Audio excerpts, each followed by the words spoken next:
Hi, I am Taylor. My life unraveled when I discovered my credit card had funded my sister's destination wedding weekend in Maui without my permission. My parents secretly charged $96,500.00 on my platinum business card to pay for wedding decor, helicopter tours, and suite upgrades. And when I confronted them, my mom shrugged and said, "That's your punishment, you cheap girl." I didn't scream. I didn't cry. I just froze every account tied to my name. But here's the twist. What they stole wasn't just money. It was trust, history, and the last piece of home I had left. Want to know what I did next and who ended up begging at my door? Stick around. Before you get comfortable, take a moment to like the video and subscribe. But only if you genuinely enjoy what I do here. Also, please tell me your local time and where you're watching from. I read every comment. I'd returned home from a silent retreat in Montana 3 hours ago. Just me, my sketchbook, and 3 days of peace. I had spent $0, no Wi-Fi, no calls, just quiet. Yet here I was in my kitchen, a mug of cold tea in hand, phone vibrating non-stop with fraud alerts. Payment failed, insufficient funds. I blinked, confused. I'd been so careful. No charges, bills, or splurges. My stomach tightened as I logged into the banking app, bracing for a punch to the gut, and then I saw it. A long list of outrageous Maui charges. Suite upgrades, spa packages, helicopter tours, couture florals, all totaling $96,437.24. My breath caught. That was my card. Tax deductible for business? A card I hadn't seen in months? I nearly dropped the mug. My rescue was a key, my safe combination. I sprinted to the hallway and unlocked it. Inside, passport, heirlooms, backup keys. But no card. Whoever had taken it had cleaned the house. My mom texted 2 weeks ago, "I'll drop by to water your succulents." I thanked her. I had no idea that a simple act would give her access to my house and finances. The realization hit. This wasn't accidental. It was planned. I called the bank's fraud line. "I'm Taylor Morgan," I said, voice steady but aching inside. "There are unauthorized charges on my card." The rep confirmed that all charges originated from my home address. No red flags were triggered because the card was used from my house. They weren't from scammers. They were from people I trusted. I hung up, glued to the kitchen window, watching suburban families sip white wine on their porches, living in a life that seemed like a different universe than mine at that moment. My own had collapsed. Instinct drove me to Instagram. I could find some hidden clue or a reason I wasn't expecting. Instead, she was my younger sister Emily on a beachside hammock under a thatched cabana at the Grand Wailea Resort. Champagne flute in hand, smile wide, caption, "Family time in paradise." Swipe left, my mom, face glowing in the spa. My dad jumping with parasol at sunset. Tag reading, "At Taylor Morgan graciously handles the tab." And yes, I was tagged. My name is on their photos, but not in the body or permission. I didn't scream. I didn't break things. I just grabbed my keys and drove. No code. There is no reservation for calmness. Fuming in silence, my hands trembled at the wheel. 22 minutes later, I pulled into my childhood home in suburban Illinois, headlights cutting through the dusk. My heart pounded loud enough to wake ghosts from old closets. My parents lived there now after selling the Midwest ranch that Dad had inherited. "A step down," they said. Mom opened the door before I rang. She saw me in the rain and didn't move, just said, "Taylor, you should have called ahead." Inside, koi fish wallpaper and piano music. Like nothing had changed, yet everything had shifted. No welcome, no "how was your trip?" It was just that same beige comfort I grew up resenting. "You used my card," I said flatly. "I did," Mom replied without missing a beat. "Credit isn't your money, sweetheart." My voice cracked. I said, "No, you refused to use it. You used my money without asking." She scoffed. "Dad and I gave you opportunities. Now it's fair you give back." lips curled in a ghost of a smirk. I quietly said, "You let me pay $300 0 cents a week on that card covering your groceries and our meds. You waited until my card was zapped, then used it. That's theft." She flinched, but recovered fast. "You're being dramatic," she replied, "just like Aunt Carla." "Me? Dramatic?" I said, "I design sustainable housing, Mom. I build structures, not palaces in Maui." Dad appeared at the top of the stairs. There were no words, just eyes that held our entire childhood in silence. Then Emily sauntered barefoot, sangria spilling in her hand, radiant as a honeymoon bride in her own story. "Hey sis," she called, sarcasm-laced sweet. "How was your grandma's retreat in Big Sky?" She sipped. "Oh wait, my bad. You didn't go. Nice pics on Instagram though. They are very zen," she laughed casually. And for the first time, I didn't feel rage or heartbreak. I felt nothing. I turned on my heel and walked out. Not away from them, but from the part of me that let them hurt me this way. I didn't look back. The drive back home felt unreal. My hands still shook on the steering wheel, but somewhere halfway I started planning, practical steps, clear boundaries. No more emotional autopilot. I parked in my driveway, daylight fading fast, and went straight inside. I ignored my voicemail until I felt ready. I grabbed a pen and notebook in my quiet kitchen and began my list. Cancel joint accounts, freeze card, update passwords, reach out to the bank's fraud department, notify credit bureaus, document every transaction. Step by step, I wrote instructions to myself. I needed armor, not rage. First stop, the bank. The next morning, I walked into the downtown branch with a sweatshirt and confidence replacing heartbreak. I had an appointment with Denise in fraud services. She listened, brows knitting, as I laid out the $96.50 K charges and explained the context. "Family used it without permission," I said. She nodded, protecting emotion with professionalism. "We'll file a fraud claim. Freeze the account. We can reverse any charges not signed for or within permissible amounts." Relief spilled through me in quiet waves. "Yes, please," I whispered. Denise laminated responsibility with paperwork and reassurances. Within hours, my card was locked, payments stopped, and investigations launched. Next, I tackled emotional fallout. I froze everything they used: credit lines on shared utilities, subscriptions, overlapping memberships. I changed usernames, passwords, security questions, email recovery info. I notified services about fraud alerts. It took hours. Sitting there, laptop open, bank statements across the counter, I realized I'd been living through their story and version of events. Now I was rewriting mine, deleting traces, cutting ties, not out of spite, but self-preservation. Finally, I called a family meeting. No invitations, no sugarcoating. An email went out. Parents, sister, uncle, time-tacked at 4:00 p.m. next Thursday. Not a request, a declaration. An agenda. Account freezes, formal disclosure of charges, restitution options, and next steps. I set boundaries clearly: no financial contact unless scheduled and transparent. Meanwhile, the dust settled in unexpected spaces. My safe, previously used casually to store valuables and passports, felt calmer. No heart rate jump when I opened it. My inbox, once crawling with family blurts, grew silent. I sat and breathed. Beneath the oven light, pages, and notebook paper, I felt something uncommon. Clarity hitting deeper than anger. At home, memories of shit-shame vacations surfaced.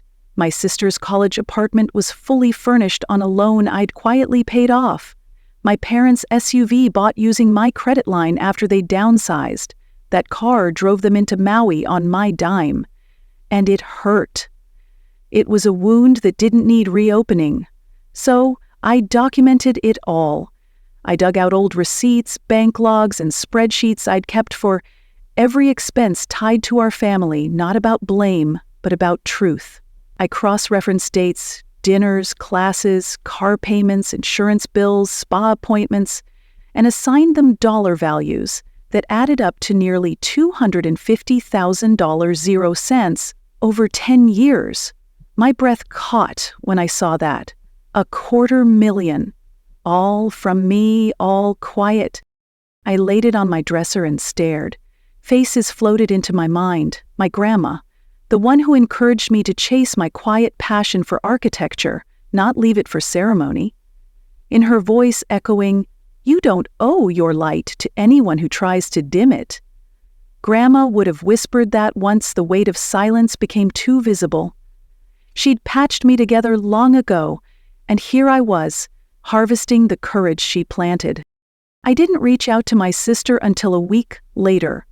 The bank flagged her activity and froze her account.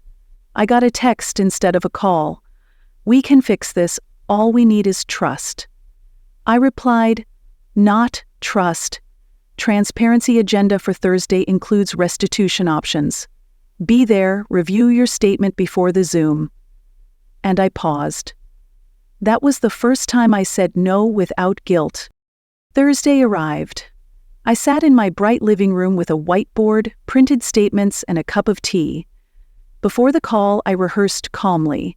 Not calm as denial, but calm as a weapon. When the Zoom gallery filled with familiar faces, I opened with this. "This isn't family time. It's a time I gave you all a chance to see what you owe, emotionally and financially. Then I'll list every instance: car payment in January 2018 and roof repairs in April 2019.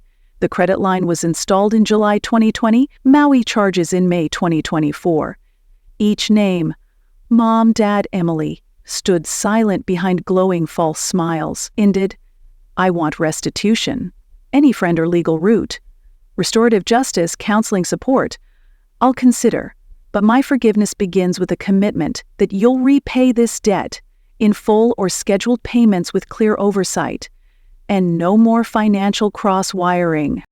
Silence swallowed the screen. Then Emily's face cracked.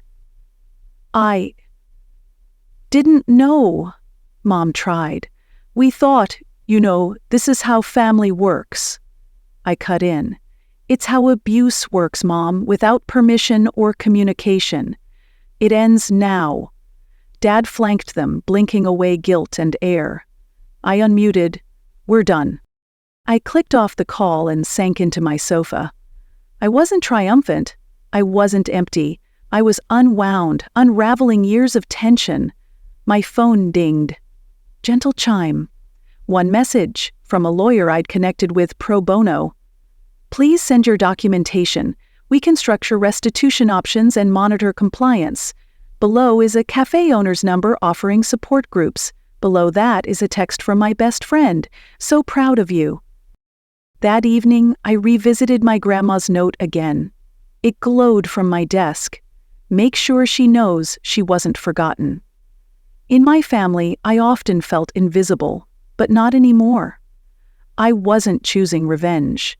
I was choosing myself. That night, I slept like a weight had lifted, not gone, but finally set down. I woke up the next morning to silence.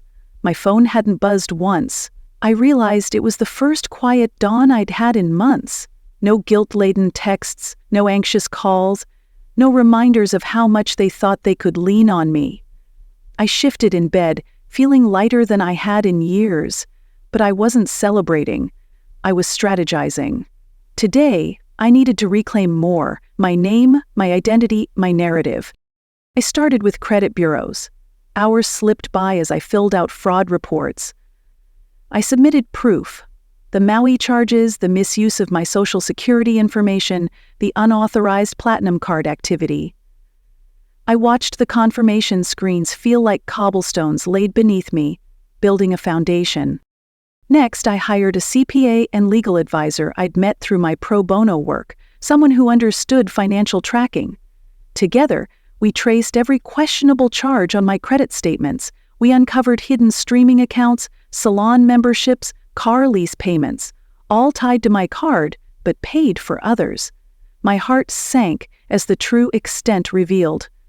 Over $130,000, 0 cents of misuse, but with documentation in hand, I wasn't drowning.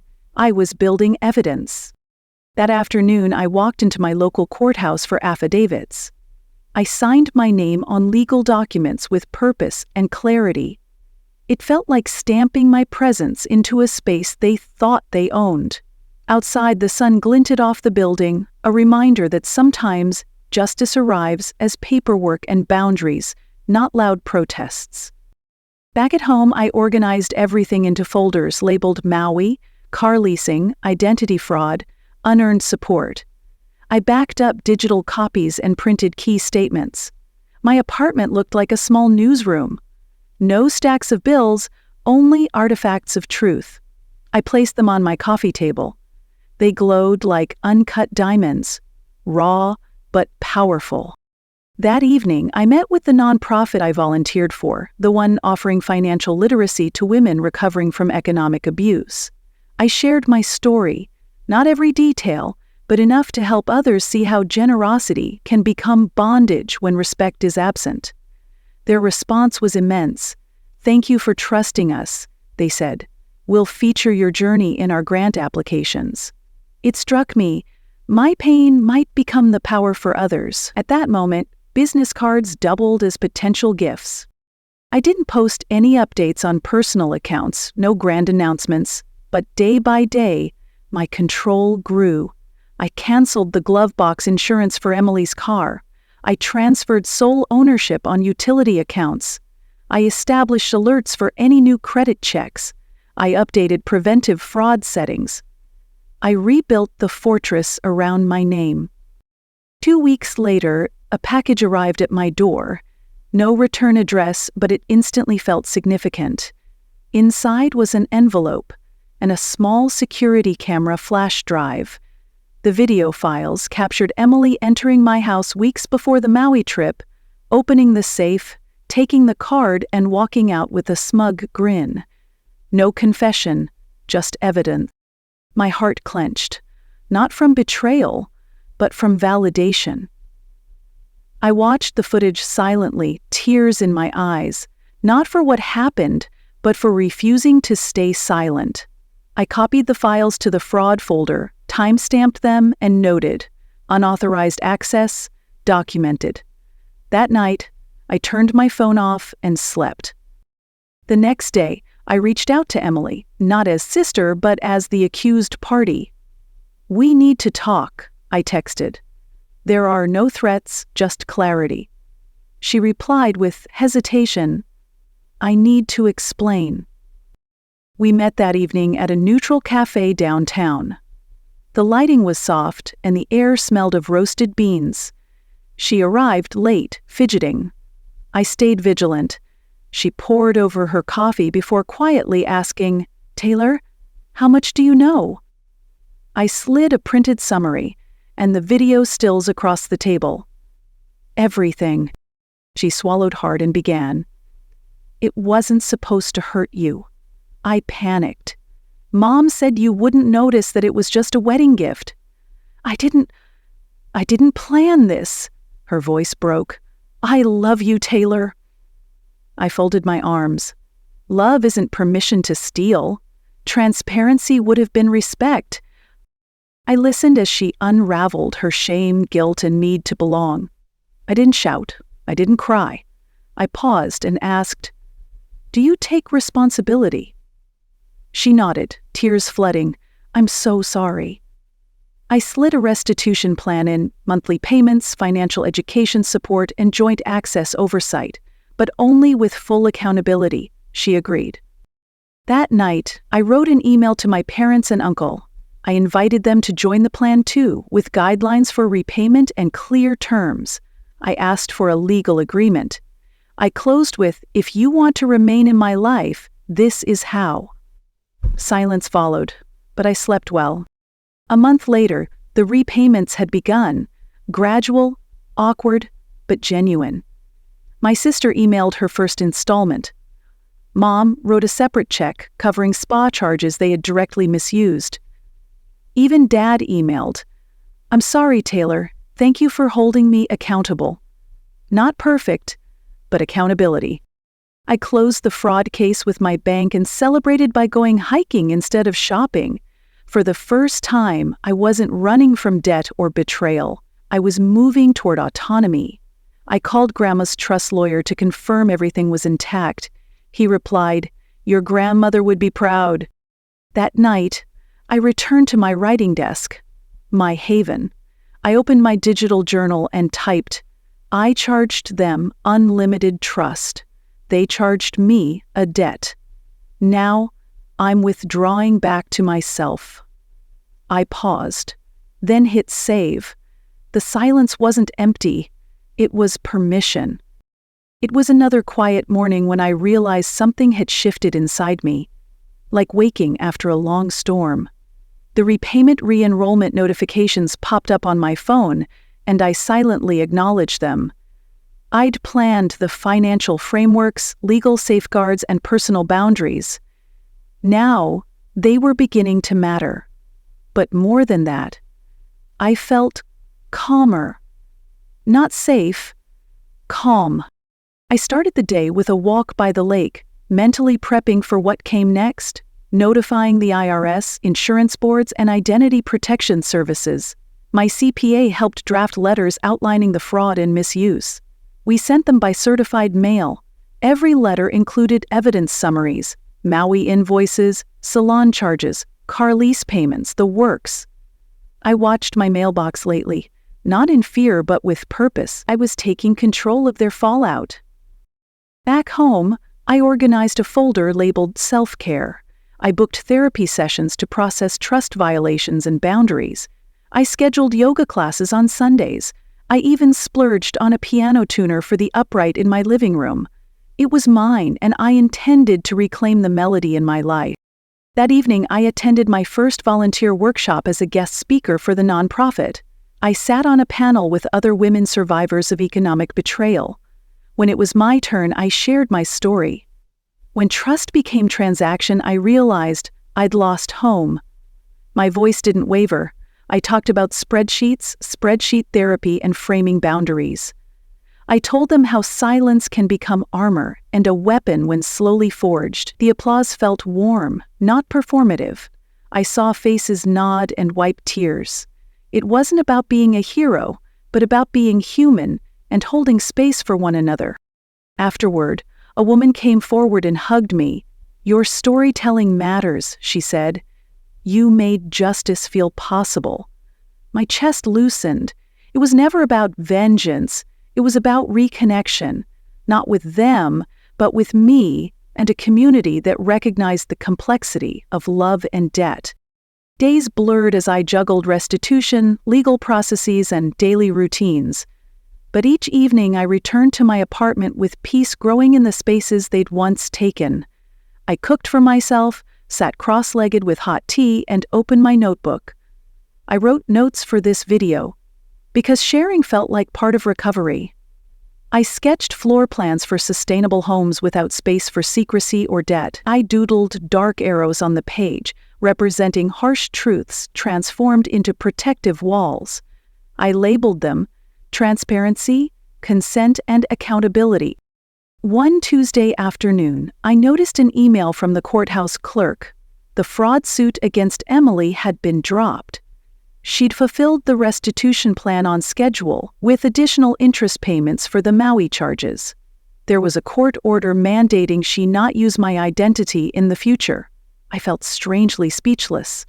Another suit for identity misuse and unauthorized credit links was still pending against my parents. The notices were out and served, and I watched their progress with clinical resolution, but I didn't celebrate.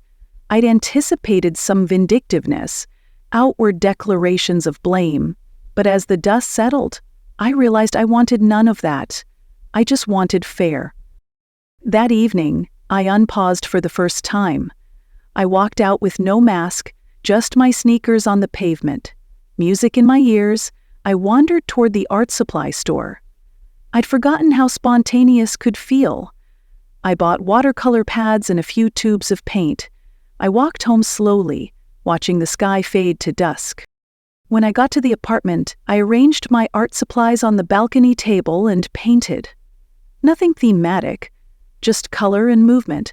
For hours I blurred orange into blue, each brushstroke sounding my own rhythm. When I finished, I cleaned my brushes and washed teacups. My apartment smelled like rice paper and fresh fruit tea, and something else. Unbroken calm. That weekend, Emily reached out again. Via text, she wrote, "I'm grateful. I'm growing. Thank you." I replied, "Glad you're here. I have no interest in wanting you to feel guilt. Just take care." Then I deleted the thread. I didn't need to see it again. I had the reflection I needed. On Monday, I hosted a private consultation with the Nonprofits Advisory Board. We discussed expanding our financial literacy workshops nationwide. I sent them my slides. Protecting your name, not just your nest egg. My eyes brightened when I saw their nods. Because this was real growth, it was turning pain into purpose and data into empowerment. That afternoon, the sun put gold across my kitchen tiles. I paused and smiled at the quiet. No alarms, there are no collection calls, just the tin kettle sealing steam on the stovetop. I pulled out Grandma's letter once more, the one about not forgetting the kindest one. I photo-scanned it for preservation. Then I set it down beside my piano. That night, I played Chopin's Prelude Note 6, slowly, imperfectly, but wholly mine. Each note rang through the living room in waves of healing. Candles flickered, and blue paint dried on the page I'd sketched on. My identity, my rhythm, my story. Tomorrow, I'll resume normal life. But I won't pretend normal means unchanged. Instead, I'll bring intention, boundaries, and love, built on reciprocity. I'll walk forward carrying the lesson that self-worth is non-negotiable, and that long after debts are repaid, peace remains. Weeks passed, and the quietest thing wasn't the absence of notifications, it was the presence of intention. I woke one morning with a clear schedule: write a video script, meet with the nonprofit board, have a piano session, therapy, and then a walk. My day held structure that felt like a shield, not around me, but lifting me. That shield carried no anger or resolve. That afternoon, my insurance company called about the identity misuse claim. I walked into my living room like I'd rehearsed a calm response, as if I were reminding myself that this wasn't birthday chaos, it was bureaucracy. The helpline agent explained that they'd initiate a full investigation, freeze any policy changes, and correct the misuse of Social Security. "We're on your side," she said. I said, "Thank you." Then I paused. Prisoners of guilt often sacrifice peace. I wasn't doing that anymore. I ended the call knowing she believed I was protected, and I believed it too. That evening, I received an email from Emily, photos of a repayment check sent electronically. First installment, MM/DD/YYD. Goal completion in 12 months. No guiltiness, no drama, just practicality. I read it twice before replying. Received, thank you. 2 months later, my parents' court documents showed they'd defaulted on repayment schedules set by their own attorney. An automatic garnishment was filed, and their access to bank accounts was restricted. My heart didn't twist with triumph, just relief. The financial headspace I'd occupied for years began to fill with different data: sunshine forecast, acoustic guitar chords, and meeting times for mentorship programs. It felt good to hold numbers and not be defined by them. That weekend, I returned to Grandma's beach house in Hawaii, not for luxury, but closure. There is no grand entrance, just me, a backpack, and sunrise tracks. The ocean's rhythm reminded me of Grandma May's letter. If the kindest one ends up alone, make sure she knows she wasn't forgotten. I repeated the words softly. This place was hers, not theirs, and it was mine too. I took an old ledger from the desk and scribbled, "Gratitude." I wrote down what remained, my health, my creative spark, the silence that made space for a new sound. I breathed. I didn't need applause to feel worthy. I just sat there, completely present, feeling gravity as belonging rather than weight.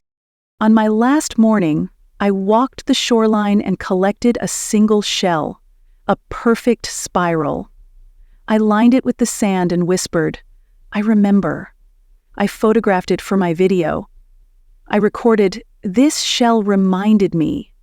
Each spiral was written over the last, stronger for waves, for storms. That's your story too. Back home, I finalized my video script, reflected on the boy I was versus the woman I am. A girl who saved $250,000 of her own resources, then lost all of it to misdirection and betrayal, then built them back with courage and clarity. I ended the script with a question. Have you ever stood firm when your silence became more than just silence? Did you feel the power behind your quiet? I exported the file, scheduled the upload, added timestamps, subtitles, and B-roll. The Maui screenshots blurred to privacy, piano keys showing fingers pressing down, the shell on the sand. Before I hit schedule, I looked at the desk where Grandma May's letter was taped to the wall. Beneath it is my laptop. I took a deep breath and wrote my community CTA. Share your location and time. Tell me where your silence turned into strength. That night, subscribers commented, "From Chicago at 8:17 p.m., this hit so close to home. Thank you." From Austin at 10:03 a.m., "I'm typing this while my husband uses my card without asking. I need to do something." Others, "I've always been the quiet supporter. This video gave me permission to say no." Stories started coming in, some sad, some hopeful, some angry. But all of them showed something. When your silence becomes a fortress, it's not about shutout, it's about choosing safety. When your forgiveness is rooted in boundaries, it doesn't mean forgetting. It means moving forward on your terms. 2 years after I discovered the Maui charges, my identity was restored. My credit score returned. My fraud flag lifted. My trust in myself deepened. I still see checks arriving monthly from my parents and sister, maybe delayed, maybe grudging, but they arrive. They don't define me anymore. They're artifacts of their deciding to respect my value. The beach house is listed under the trust. I visit it every year, not for forgiveness, but remembrance, for restoration of my story. My video closes on the shell spiraled in sand as the tide pulls back. Your silence is not weakness. It's the space where your next chapter begins.